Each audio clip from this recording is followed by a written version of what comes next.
Everyone, good morning. Welcome to Bengali lifestyle with Aparna. কেমন আছো তোমরা সবাই? আশা করি তোমরা সবাই ভালো আছো, সুস্থ আছো। তো আজকে বুধবার, এখন সকালবেলা, সকাল বলতে এখন অনেকটাই সকাল, এই ধরো 5:30 মতন বাজে।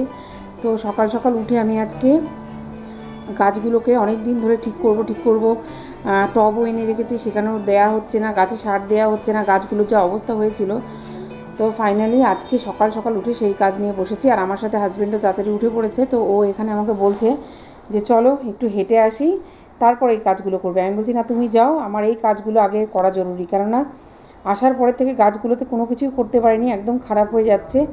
আর মানে যতগুলো গাছ ছিল বেশিরভাগই খারাপ। ধরো এই দেখো, সব টব ফাঁকা, যে কটা আছে সে কটাকে তো অন্তত বাঁচানোর চেষ্টা করি। তো সেই জন্য আমি ওর সাথে গেলাম না। তো হাজব্যান্ড এখানে আমাকে বলে ও বেরিয়ে গেল। এবার আমি এই সব কাজগুলো করতে নিচ্ছি, কেননা এতেই অনেকটা টাইম হয়ে যাবে, অনেকটা।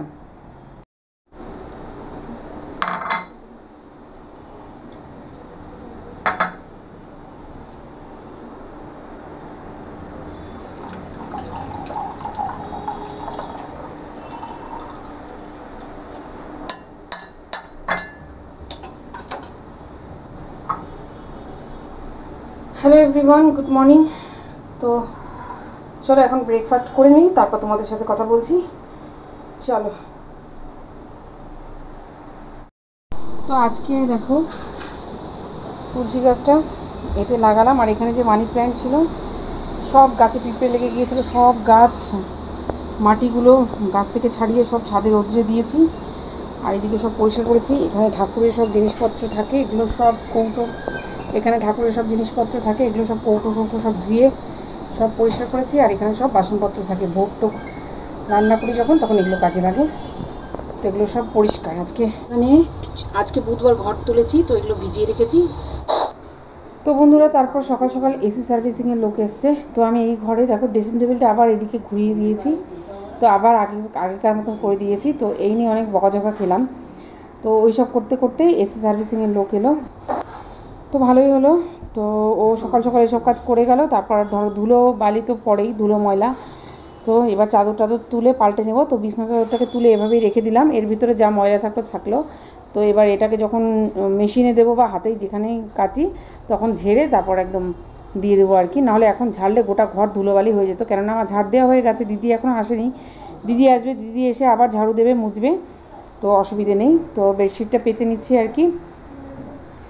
তো প্রিয়াংশুকে আজকে স্কুলে পাঠাইনি, তোমরা প্রিয়াংশুকে দেখতে পাচ্ছ ঘরেই। এর কারণ হচ্ছে প্রিয়াংশুর আজকে ভ্যাকসিন আছে, তো ওকে ভ্যাকসিন দিতে নিয়ে যেতে হবে। ওর 10 বছরের ভ্যাকসিনটা আছে, যার জন্য আজকে মানে স্কুলে যাওয়া হয়নি। প্রথমে ভেবেছিলাম স্কুল থেকে এসে দিয়ে আসবো, কিন্তু টাইমটা এমন দিয়েছে যে সেটা হবে না, স্কুলে পাঠালে হবে না। তো সেই জন্য প্রিয়াংশুকে আজকে ঘরেই দেখতে পাচ্ছ তোমরা।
তো এবারে রান্নাঘরের কাজ। তো মানে বাইরে হালকা ফুলকা বৃষ্টি হচ্ছে, মেঘ করেছে খুব। তো ওই জন্য সকালে হাজব্যান্ড বললো রুটি সবজি কোনো কিছু খাবো না, সকালে জলখাবারে আজকে একটু পকোড়া ফ্রাই করো, মানে এখানে পেঁয়াজি বানাচ্ছি আর কি।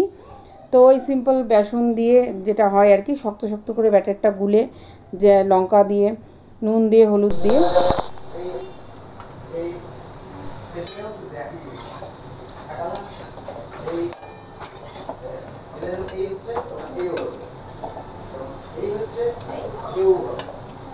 তো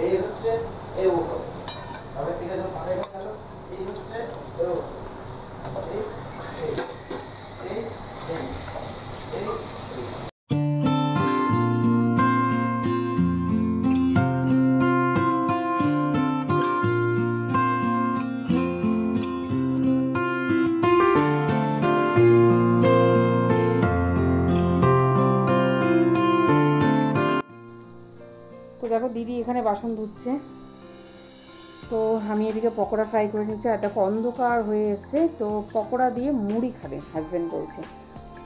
তো আরও কিছুটা পেঁয়াজ কেটে রেখে দিয়েছি। তো দুপুরে দেখি সেরকম কিছু যদি রান্না না করি তাহলে আবার ভাতের সাথেও কিন্তু খুব ভালো লাগে পেঁয়াজিটা খেতে। তো দেখো গরম গরম ক্রিস্পি ক্রিস্পি পকোড়া আমার রেডি। এর সাথে মুড়ি মাখবো চানাচুর দিয়ে ঝাল ঝাল করে। তো তারপর হবে আমাদের জলখাবার খাওয়া। তো এখন টাইম বেশি হয়নি, এখন হচ্ছে 9:10 মতন বাজে। আমার কিন্তু অনেক কাজ হয়ে গেছে, ঠাকুর ঘরে পুজো ঠাকুর ঘর পরিষ্কার করে সব হয়ে গেছে। তো তারপর দুপুরে রান্না। দুপুরে প্রথমে ভেবেছিলাম সিম্পল ডাল ভাত করব, আর তার সাথে ওই পেঁয়াজিটা আবার ভাজবো, কিন্তু সেটা হয়নি। হাজব্যান্ড হুট করে চিকেন নিয়ে আসে। তো এখানে দেখো হচ্ছে ডালটা সম্বার দিয়ে দিলাম, মুসুর ডাল, পেঁয়াজ টমেটো দিয়ে, লঙ্কা দিয়ে, কালো জিরে, শুকনো লঙ্কা, তেজপাতা ফোড়ন দিয়ে, আর ওপর থেকে একটু ধনে পাতা ছড়িয়ে দেবো। তো ফাটাফাটি লাগে এরকম ডাল খেতে কিন্তু।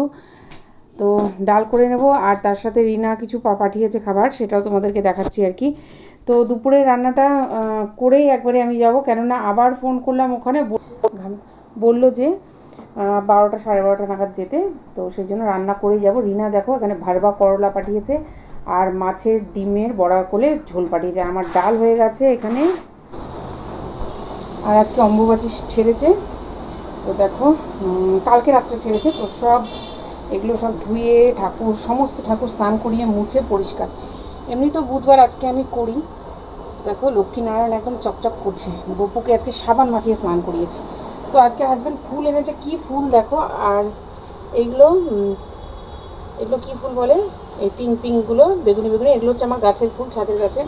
বাকি ফুল কিনে নিয়ে এসে আজকে দেখো অপরাজিতা দিয়েছে আর সাদা ফুল দিয়েছে, কোনো গাঁদা ফাদা কিচ্ছু ফুল দেয়নি। দেখো ওই জন্য আসন পুরো ফাঁকা, ফুলে ভরাটি লাগছে না।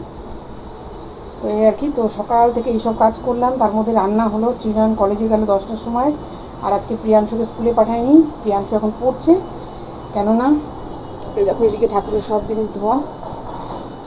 সকাল থেকে গাছের পেছনে রেখেছিলাম, গাছগুলো ঠিক করলাম, যেগুলো গাছ খারাপ হয়ে গেছে মাটিগুলো সব রৌদ্রে দিলাম, পিঁপড়ে হয়ে গেছে সব, এবার ওষুধ দিতে হবে, সার দিতে হবে, এইসব করলাম। রান্না করলাম, ঠাকুর ঘর পুরো পরিষ্কার করলাম। তারপর এখন প্রিয়াংশুকে আজকে স্কুলে পাঠাইনি, কেননা ওকে ভ্যাকসিন দিতে নিয়ে যাব।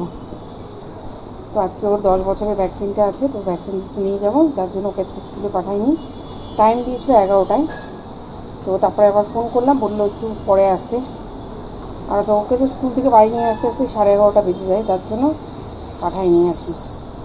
তো দেখো কত সুন্দর ফুল ফুটেছে মৌয়ের গাছে। মৌ তোলেনি বোধ হয়, আর আমার আসন পুরো ফাঁকা। তো এরকম একটা ফুল গাছ আমাকে লাগাতে হবে ছাদে, জানো তো। 20 টাকার ফুল কিনে নিয়ে এসছে, শুধু আজকে বেলপাতা অপরাজিতা আর হচ্ছে তোমার এই সাদা ফুল দিয়েছে, আর আদার্স কিচ্ছু দেয়নি, আর তুলসী পাতা। তো এখানে আমি রেডিও হয়ে গেছি, মানে জাস্ট রান্নাটা মোটামুটি হওয়ার মধ্যে। চিকেনটা প্রায় হয়ে গেছে, কষা কষা চিকেন করছি, দই দিয়ে দিলাম, প্রায় হওয়ার মধ্যে ধরো একটু কষিয়ে নামিয়ে নেব। আর কিছু বাসন আছে, তো বাসনগুলো ধুয়ে মেজে রান্নাঘরটা পরিষ্কার করে তবে যাব, কাজ গুছিয়ে যাব, যেহেতু লেটে যাচ্ছি আর কি।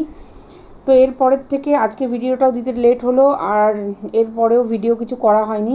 বুধবার পর্যন্তই লাস্ট ভিডিও করা হয়েছিল, কেননা প্রিয়াংশুকে ভ্যাকসিন দিয়ে নিয়ে আসার পর ওখানে ডাক্তার দেখাই। তো ডাক্তার প্রিয়াংশুর ওয়েট খুব বেশি, ওভার ওয়েট আর কি, 42 কেজি ওয়েট ওর। তো যার জন্য ওর ওয়েট কমাতে হবে, অনেক কিছু টেস্ট করতে দেয়। তারপর প্রিয়াংশুর হাতে ব্যথা থাকে, তাই নিয়ে বৃহস্পতি শুক্র স্কুলে পাঠাতে পারিনি, আরও কিছু টেস্ট করতে হয়েছে বৃহস্পতি শুক্রবার। তো এইসব নানান কারণে মন মানসিকতা কোনোটাই ভালো ছিল না, যার জন্য ভিডিও করা হয়নি। আর এই ভিডিওটাও সেদিন ভ্যাকসিন দিতে যাওয়ার আগে পর্যন্ত করা হয়েছে, তো সেটাও এডিট করে পোস্ট করা হয়নি টেনশনের মাঝে। তো যাই হোক, ফাইনালি আজকে এই ভিডিওটা তোমাদের সাথে শেয়ার করছি। তো এই সময় আমি রেডি হয়ে গেছি, তো রান্নাটাও প্রায় শেষের মধ্যে। তারপর বাসনগুলো ধুয়ে একবারে রান্নাঘর পরিষ্কার করে বেরোবো, কেননা দিদি বিকেলবেলা এখন আসে না। দিদির বলছিলাম না কোমরে লেগেছে, তো যার জন্য আমি বলেছি ঠিক আছে এখন কষ্ট করে তোমাকে দুবেলা আসতে হবে না, তুমি একবেলায় আসো। তো একবেলায় আসে। আর দেখো কত সিঙ্কে বাসন জমেছে, সকালবেলা পকোড়া ফ্রাই হলো, সেটা মুড়ি দিয়ে খাওয়া হলো, সেই সব বাসন, চায়ের বাসন, দুপুরে রান্নার বাসন, মানে এত কিছু যে কি বলবো। তো সেই সব সব ধুয়ে টুয়ে তারপর আমি বেরোবো। তো এখন প্রিয়াংশুকে মানে মানে খুব আর কি কেয়ার নিতে হচ্ছে প্রিয়াংশুর দিকে, মানে ওর ওয়েটটা কমাতেই হবে। মানে 10 বছর 42 কেজি, 10 বছর কমপ্লিট না তাতেই 42 কেজি, তো এটা নিয়ে একটা টেনশানে আছি। তো বন্ধুরা চলো, টাটা।